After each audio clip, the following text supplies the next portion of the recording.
Hello everyone, today we introduce one of the most painful chapters in European history. You know that I never dedicated my time to the Eastern Front consistently, especially on Schwerpunkt, and yet I would like to talk about that at some point, expanding mostly, say from a contemporary warfare, say, playlist perspective, to put it in technical terms. However, having made this series on Ukrainian history recently, we come to discuss it, and this is essentially the ethnic cleansing of Western Ukraine during World War II, and it is a painful chapter that today I just in fact introduced. It's an enormous one, a very complex, and of course controversial because when you step the realm of relatively recent events, still memory of man, let's say, you always met with something that even just history has not studied enough, if anything, for the importance of the topic, but just also for the historiographical dynamics in time and also space, by the way, because it's not easy to understand the history of countries like some Central and Eastern European ones during World War II, when still the level of statal development was somewhat limited.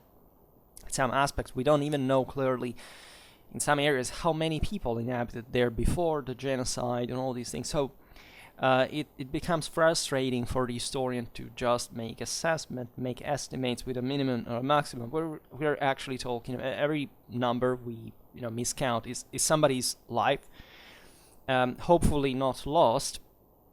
But even if it weren't, very still important to determine, because equally saying, the other side kind of killed it, is still waiting on the estimate and on the moral effect that this has.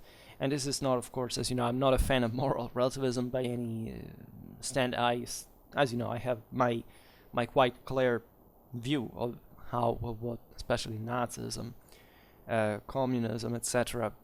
did. And in fact, this chapter of European history is an overlapping of the two, right? As we will see now, the same regions that we have discussed in the past episodes, such as Galicia, Volhynia, and also Soviet Ukraine, were fundamentally swept for 3 times, right? By, let's say, at least Soviet Ukraine, not because it was already Soviet at the beginning, but say, speaking of Galicia and Volhynia, you have first the Soviet occupation, then the Nazi one, then the Soviet again, and all the things that happened in between. So it's a very intense chapter.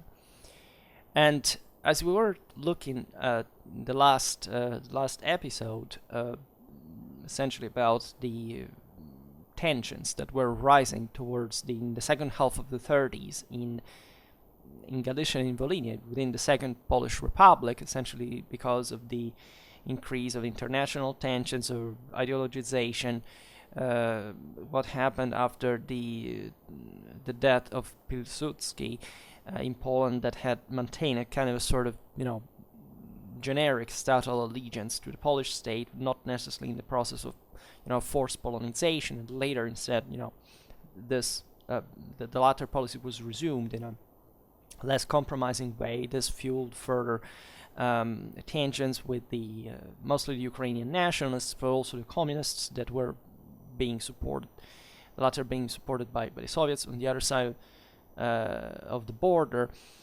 and the ensuing terrorism and Polish repression that included even destruction of the Greek Catholic churches in these areas, and therefore exacerbating lots of problems that, and this is the actual sap of the topic, that up to that point had never taken, aside from these more political, let's say, we can't even say elites or minorities, but we've seen how essentially the overwhelming majority of Ukrainians in the Polish state didn't care, didn't see the Polish presence per se as the necessity of of the extreme consequences that would occur during World War II with ethnic cleansing. The idea they were essentially fine in coexisting with the Poles, right, with certain conditions, with certain things to be fixed, etc. But that radical internationalistic ideologism that the Second World War exacerbated with the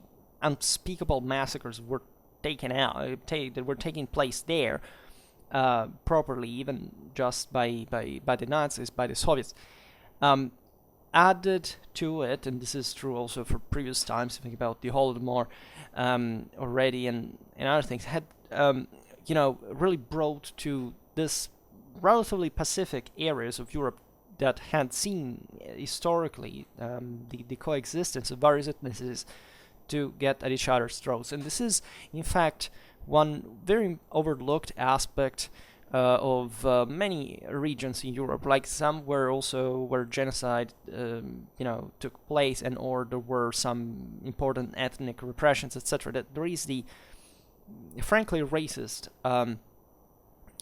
idea that these peoples were always kind of historically hating each other. This is completely false. It's not true, right? Even in the Balkans, in other areas where this ethnic problem is still present, by the way, and it's and even what you see with Ukraine today is essentially, at least for the Russians, a matter of pride, of national pride of some sort. Did not exist, in fact, up to the rise of these terrifying regimes and ideologies. Communism, nationalism, statalism, broadly meant, as we've seen, whether you contrariwise to what, college alleged intelligence in some places tells you, no, fascism is different really from socialism. Actually, the matrix is the same, right? National Socialism, fascism, socialism, communism, they all have the same, in fact, socialistic matrix historically. There's not like another branch from which they took form, right? There are other influences on them, but at the core of how power is factually exercised, it's essentially a socialistic statalism. Right, you can easily say, even in the case of the Soviet Union, that there was a big deal of nationalism in there as well. That there is no such thing like a communism historically existing that didn't actually make leverage on the somewhat of nationalism by some measure of the people, because you cannot even keep a real people, historical people together if you don't use certain other ideas than communism, because that's pure lunacy, and if you don't back it up with something else, you can't basically achieve anything, which is what the Soviets also learned quite the hard way as soon as they took power in Russia. What as we were seeing in the previous videos, paradoxically, in spite of all the tensions that were rising in Galicia and Volhynia, there is a positive aspect, paradoxically, of it, meaning that Poland, after all, in the conflict was essentially within Poland, right? There wasn't really, in the Soviet Union, that was not allowed because people were simply exterminated or deported, right? There was no other way.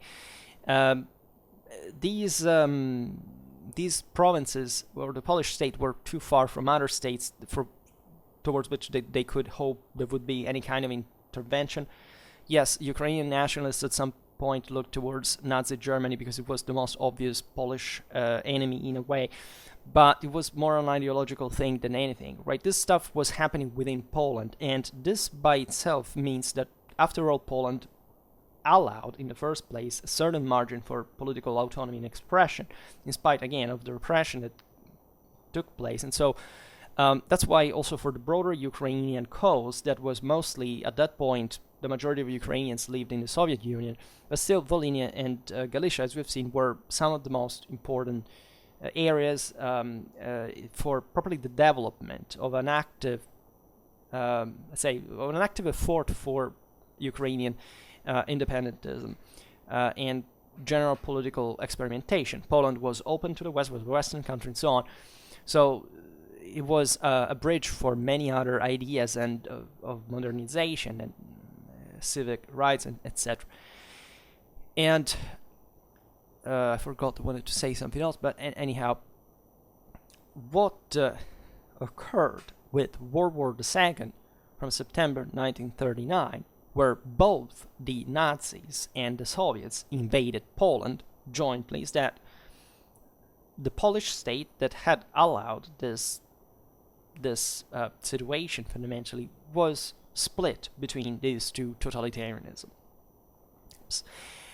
So between 1939 and 41, given properly the terms of the Molotov-Ribbentrop Pact, most of Poland's Ukrainians fell under Soviet rule because they were from the side that had been occupied by the Red Army, while most Poles were ruled by the Nazis, as they were fundamentally in the center, westernmost areas.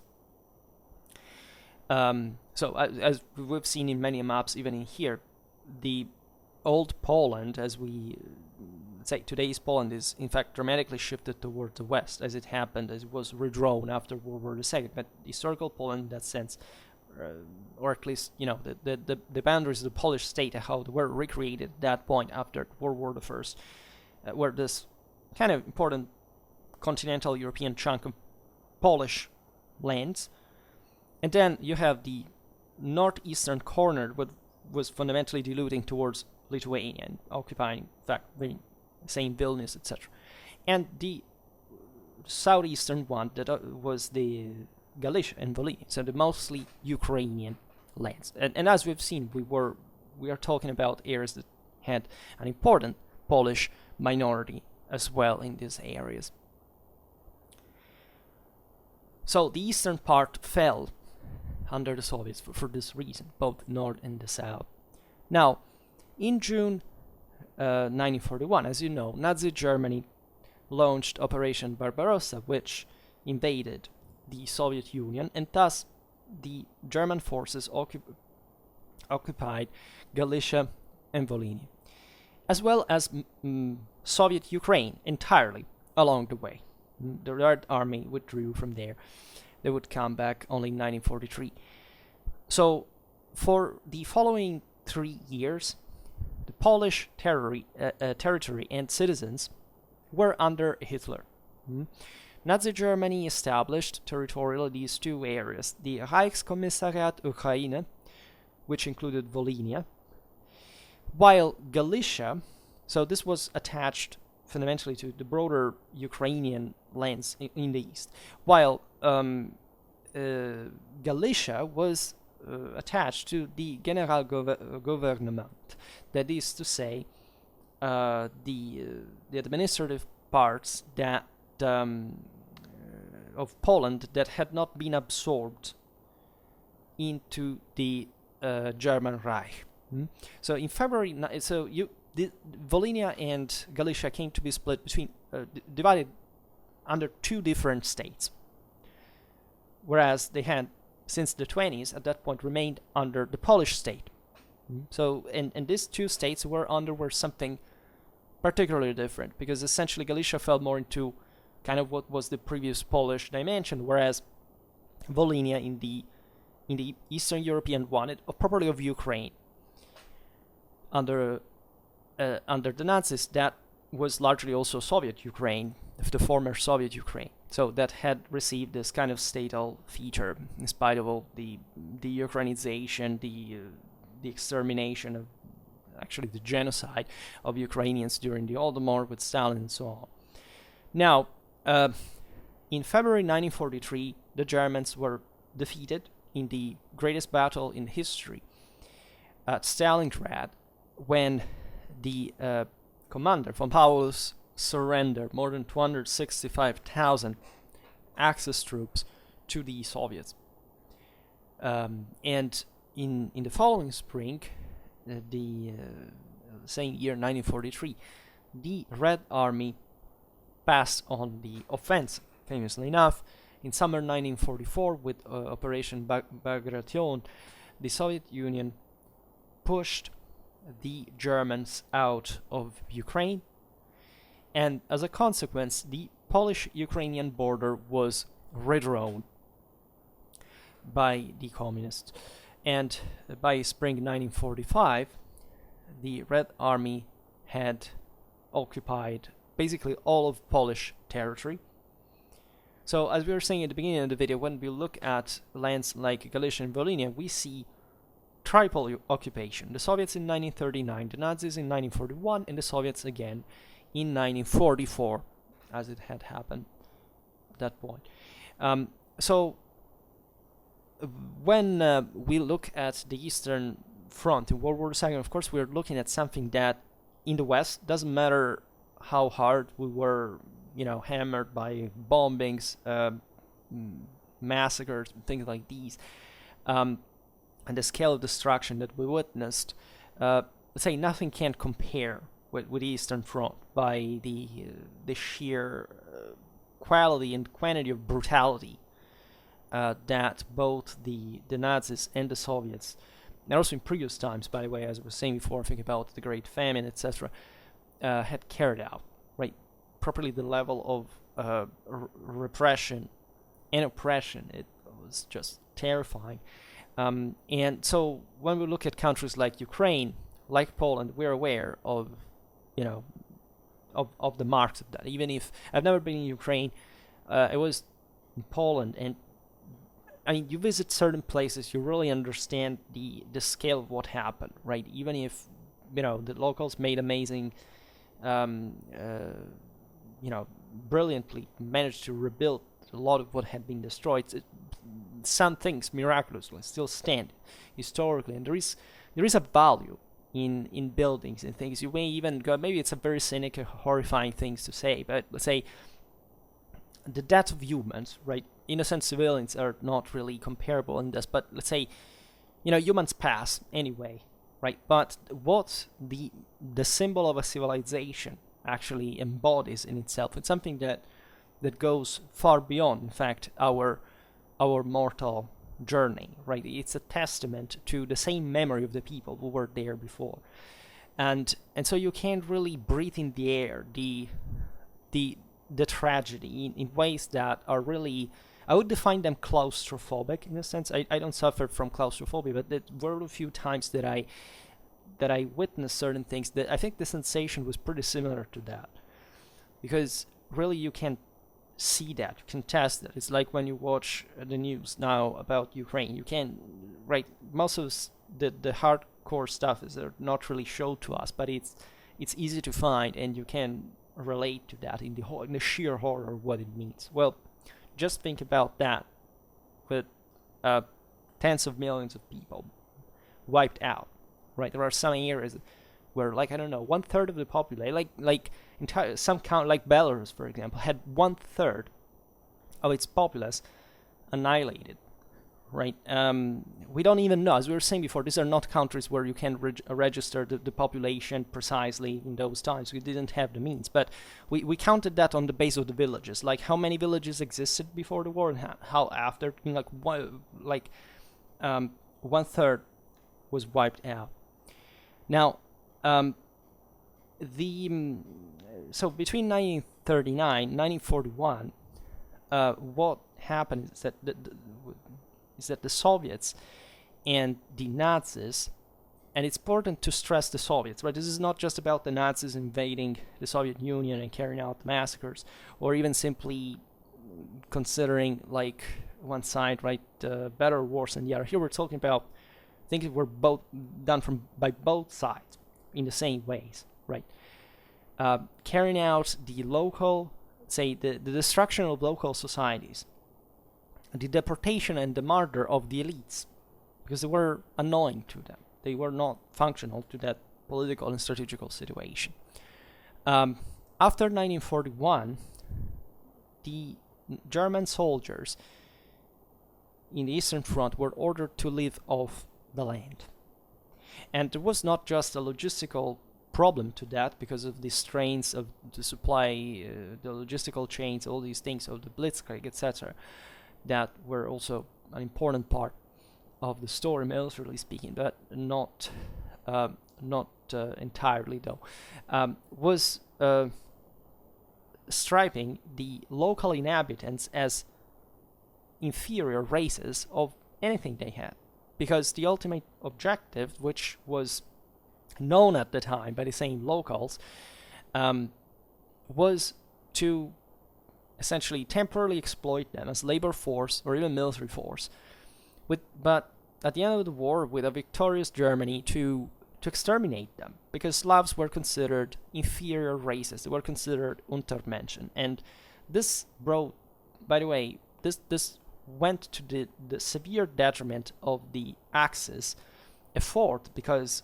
the locals, who had on many occasions actually welcomed the Germans with open arms, to hoping to be saved from the utter barbarism of the Soviet disaster, had to learn quite soon that in fact the Nazis were not sympathetic at all towards them, right? And so great part also the scale of this violence was carried out properly in the East, because the Nazis had an anthropological contempt towards the Slavs, and so they wouldn't even see them as future, as allies or somewhat worth of consideration, even for the war effort in an individual, in a human sense, as a matter of fact.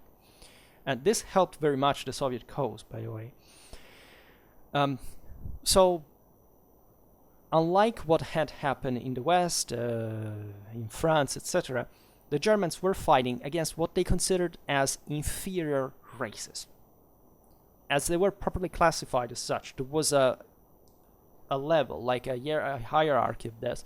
So between 1941 and 1944, the Germans carried out various massacres, but especially the Holocaust as a primary, goal of theirs, the Holocaust of the Jews, that in this sense was carried out in front of the eyes of the locals, and sometimes with the assistance also of the same, either force, in some cases even, supporting the Nazis at the most extremistic fringes. After 1944, the Soviets came back, right? And at that point, their objective, given that they were winning the war and they had already arranged the division of Europe with the Western Allies, were interested primarily in creating homogeneous national states, we can say, that is, or at least spaces. They had this opportunity after genocide, massacre, total destruction, etc., to redraw, in a sense, the boundaries, the allegiances, the identities, in order to stabilize the area that, as we've seen from their quite murderous perspective, had just been enough to starve to death, right, with the Great Famine in 1932, 1933, because there were too many Ukrainians alive, and given that many of them wanted to be really independent within even the same union and beyond, they, just think, let's starve them to death, right, and let's cause millions of death in this fashion. So, naturally, the war, as we've seen, had not just by war or occupation or reprisals or deportation or even genocide, but even just for hunger and sheer destruction, had properly changed forever these lands, right? They were unrecognizable, and so that's why at the beginning of the video I was saying, consider the relations between Poles and Ukrainians, because what happened in those long 6 years of war was indeed the context within which we have to understand why even the ethnic hatred against each other was born, or at least was magnified in a way that brought properly to ethnic cleansing, and that would have not been the case ever in the previous years. So it's a qualitative difference, again, because it is a broader animosity or memory of or even oppression, etc. It's not enough to just create the conditions, and even more to carry out ethnic cleansing. So Ukrainians and Poles had suffered enormously, as we've seen, during the war, and they had no friends in this, because both the Soviets and the Nazis hated them, and there was no power around that could factually help them, right? I don't know. The West did what they could with air supply during, I don't know, the Warsaw Uprising, these things, but let's say, as we have seen also in that video about the Polish Bolshevik War, largely the same Westerners had left these countries alone back in the day because they were too distant, especially after World War I. There was this kind of malaise, as you know, in more or less everywhere, even among the countries that had won. There were too many troubles, and so things like the Polish-Bolshevik War had to be taken in the matters literally just of the Poles, but at that point saved Europe from the spread of communism from Poland, especially into Germany, and from there, they understand, to the rest of the West. So what happened during these terrible times is that Ukrainians and Poles weren't brought together by the events. Quite the contrary, were distanced further. And this distance was fueled by the same occupants in quite an insensitive way, right? Especially considering the Nazi side that had controlled at some point the both of them, whereas Poland, at least at the end, would be a socialist country, but was not Soviet. Could have simply used better. Like, so the pre-war disagreement about who had the right to rule, this is what it got down to, over Galicia and Volhynia, had never quite been taken in consideration before. There had never been the substantial political participation, even of the majority of Ukrainians, for example, to even claim something like that within Poland, under which they were kind of habituated of being. We have seen examples even of communities that had Ukrainized Poles, let's say, within the same Poland, that were perfectly fine with living together with Ukrainians. There was no attrition. The same goes with the Jews in the same communities. And as we've seen, the political activism was just a minor element. There might have been a general inspiration, especially because of the land reform that the Poles carried out, but still, with essentially the Poles being the only ones who could buy the land, as often happens in these reforms in contemporary history. They don't change too much. But what happened during World War II could have not been properly expected, practically, right? It's not by an extremistic fringe before the war. And the question is, how did this happen, right? How could this radicalization occur to the point of creating literally two nations that would consider themselves courageously and crystallized, like kind of properly against each other and in competition over those lands? That, especially as we have seen, Galicia had been the hotbed since Habsburgic times of most Ukrainian independentistic claims, whereas Volhynia had been completely fine. Actually, the Poles were quite optimistic about that, and paradoxically, that's where instead the radicalization would take, exasperated also by the previous socioeconomical conditions, the greatest massacres. Now, before 1939, again, the question to legitimize the rule of territory in a national base didn't even have much of a practical meaning. Again, there was nobody who could contest that or to put it in practice, right? The steps were others. And it was the war who effectively destroyed everything and therefore brought to the idea of, of redrawing these countries ethnically in ways that had been shown by just by the ferocious occupants, the Nazis and the Soviets. So it was at this point, by 1943, that Ukrainian nationalist partisans began to assess the necessity properly of carrying out the ethnic cleansing of Poles to secure Ukrainian future. This would bring to tens of thousands of killings, and it redrew completely, and still today to some extent, even though probably the war in Ukraine now showed an enormous Ukrainian-Polish bond, to literally a civil war between the two peoples that would in fact recast and practically break the Ukrainian-Polish relations historically. given, and this is very important to realize when you see how the same Poland was redrawn at the end of the war, right? Those areas were taken away from Poland.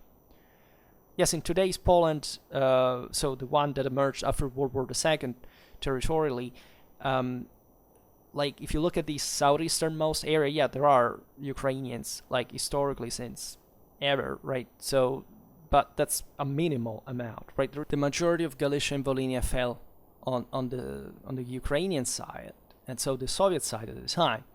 And sadly enough, by the way, when the borders were drawn after World War II, the Soviets prevented, for example, the Poles that lived in what would be, in fact, Belarus and Ukraine to come back to Poland. So this is a dramatic history, and I remember when I visited Warsaw, I also visited museums, and there was somebody who was explaining to me on historical background, etc. There is, like, what we have largely forgotten about this time, that we think now we know what happened. But the truth is it didn't, right? The Soviets wouldn't let you know, right? We don't even know concretely, for example, because studies have never been carried out. For example, who repopulated Warsaw? Like the actual people, the inhabitants of Warsaw today, of course, they are largely Polish, but like Warsaw, as you know, was completely razed to the ground. Like we don't have the history, meaning properly the studies and the analysis of how Warsaw was repopulated, where these people actually came from, or their stories, whatever. So we are to that point in history where we don't freaking know, also because the Soviets, the socialists, wouldn't make you know at all, as always, right? Trying to erase history for their genocidal purposes, which are ultimately the only ones that communism can even think of. So independently of how much people they kill, it's the ultimate goal. It's only that one. They don't care about humans. They care just about power or wars. Actually, the generation of perversion of it. This is the background that we're looking at, and there can be profitable approaches to the question of how it happened, definitely, because as we were saying before, it doesn't just, like, there are like all over Europe. I think there is no single country in Europe where there is no, like, there is just one, where there is ethnic purity, right? We all live in countries where there is often a main prevalent nationality, and then you have other minorities that are historically inhabiting areas where they inhabited before the creation of the contemporary state in some norm. And only in a few of these countries, ethnic cleansing of genocide was actually carried out because of that, right? So all the rhetoric, the inflammatory nationalistic ideologies, and all these things aim in a statalist and completely anti-traditional sense to the elimination, the epuration, the removal, properly, the eradication of the allogen, the alien national identity. But fortunately, most of these are just talks, especially in civilized countries. Like, yes, there is the fanatic who thinks that, but, you know, even fortunately, even in psychiatry, we know that, you know, wishing for somebody, or, you know, to kill somebody doesn't mean that you would ever actually do it. And in fact, it wouldn't happen. So what happened instead in between Poland and Ukraine at the time is something else, because the massacre did take place. Naturally, there was, even to give further context, not to say that this is just, again, Poland or Ukraine, this was Europe in the 1930s and the 1940s. I mean, rigged by some of the most devastating ideologies the world has ever seen, and the greatest scale of destruction the world has ever seen. At least, you know, surely in Europe, historically, there are other exceptions of massacres and genocide elsewhere in the world where something arguably even much worse, but people don't care about, because legitimately Europe has been more important historically, and these things have had a greater resonance. It's not that the Maoist cultural revolution didn't do the same exact thing at the levels that, you know, it was just about killing people. They didn't even know whether they were from their side or not. It was just pure Ubers, let's say. Here there was a logic to it, but we're reading it within the broader logic of these ideologies. I mean, the freaking world was at war, and there was genocide being carried out elsewhere, and massacres of great proportions in many places, enormous ferocity. So this partly naturally explains what happened, because Poland and Ukraine were swept by this tide, and so there wasn't even much they could do to resist that, especially in conditions that were not, some of the most developed in Europe, especially in Ukraine. And that is, in my opinion, a very important indicator, because when the masses are brought to exasperation, they resort to that, because they're very easy to inflame, and they would just do that.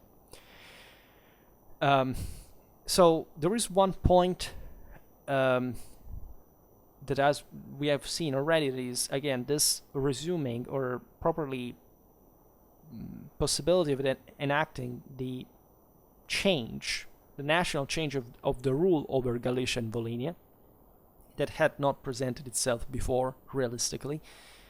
Then the implementation of massive programs of ethnic cleansing and genocide along the communist and Nazist model, right? The Soviets and the Nazis had showed how to carry out a genocide, so other people would know how to do it in turn. And the loss, in fact, properly of a head in these countries, because Poland and Ukraine were commanded by other people, right? There was no such thing like an elite that ruled these countries on a national base. They were occupied countries ruled by somebody else. So even the enforcement, the support, the co-opting, etc. of elements for carrying out these massacres or others, by the way, not just the inter-Polish Ukrainian ones, are to be considered. And in the following videos, we will look at all these factors individually, as to understand essentially the details of them, the mechanisms. For today, I stop it here. I just hope that you enjoyed this video. If you did, please share it. Otherwise, leave a like or subscribe to my channel if you're interested in my upcoming content. And for now, I thank you heartily for listening to me, and see you next time. Bye.